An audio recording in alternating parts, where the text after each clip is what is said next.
hinihintay lamang daw ng mapa at itutuloy na ang demolisyon. Isang taon na ang lumipas at ito ang tumambad sa amin.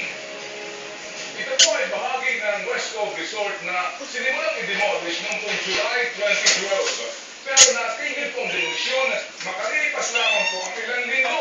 Ang dahilan ng local government ng Malay Aklan ay ang kawalan daw po ng pondo.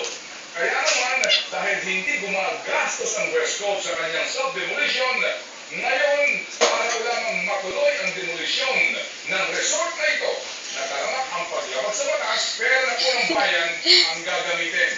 Ted, nag-release na ako ng 5 million this week para LG. Kasi remember, ang isa sa mga kaso ng LG, wala silang pondo to remove the debris. Ako mismo, nag-release na ako ng 5 million lunes para lang matapos na yan.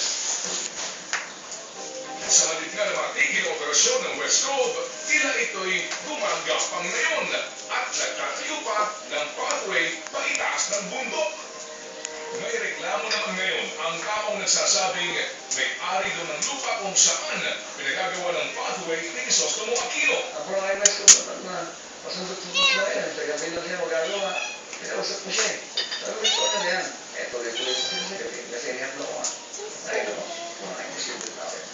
Hiningi namin ang panig ni Crisostomo Aquino sa issue, pero pinayuhan daw siya ng kanyang abogado na huwag nang magkomento. Pag yan, magalit to, sige ka, makalmot ka. Merong halos 300 establishmento ang lumalabag sa 25 plus 5 meters easement. May kailangan resorts din na napasama sa listahan. Sige, Toots. Doon sa unang listahan, siya ng easement na 25. Hindi daw kayo bate. Sa bago, hindi siya kasama. Yan, harot yan. Yee, makamlot ka ngayon. Sige ka. Oo. Oo. Hinaharot niya si Meow Meow eh. Ano Meow? Hinaharot ka? Oh, wawa naman. Nagpapaharot din. Malandi ka rin pusa ka ha.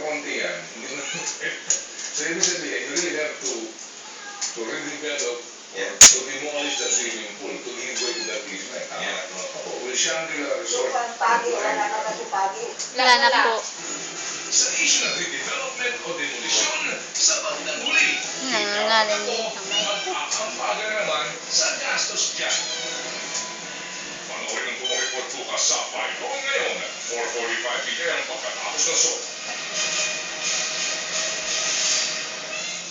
Ayon sa mga sa Shangri-La Boracay Resort and Spa, sinisumusunod sa mga patakaran kaugnay sa pangkalaga ng kapaligiran sa isla. Bukod dito, may visa pa raw ang mga environmental compliance certificate na inisyu po ng tingin Ay, si Aw-Aw. ng kanilang Ay, struktura sound. sa Boracay. Ay, sound. Ay, nabidyohan din si Taaw. Ang pagkatay ng isang pawikan sa Dulag, Leyte. Hulyo 23 nang mapadpad sa baybayin ng Barangay Sabang ang pawikan ay na at may sugat sa leeg. Ayon sa ilang residente, hindi nakakapil po sa kanila ng kapitan ng barangay. Aliwag ka ng Barangay Chairman Benvenido Castil, patay na ang walang pawikan at kinakain nila ang kape sa mga residente. Alam din umano niya na bawal katay ang pawikan dahil ito ay endangered species. Tuchi. Sa mga otoridad ang Bad yan. na napadpad sa bahay ng residente sa Barangay Pedro sa Palawan. Laro lang kayo. Mga Asian Kung box kagatit, kinagat mo na tayo nga Meow. species. Nakita umano ang mga pagong sa likod ng bahay ng residente. Masarap yung matapos pagong. umulan.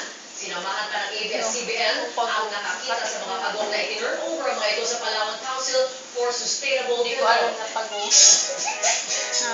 Hindi ko alam na pagong. Para manok daw yan. Oo, nilagyan nila yung yung maasim na dahon. Pagis. Amasin na daw. Ano yun eh? Lubas. Lubasan niya? Ay, butuan. Yung green nga dahon. Ha? Oo. Sarap yun. Mas gataan. Saan ka papunta, Meow? Ba't dito ka sa akin naglalanti?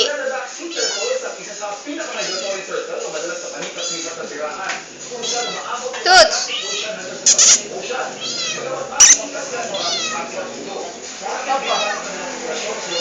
siglo, sa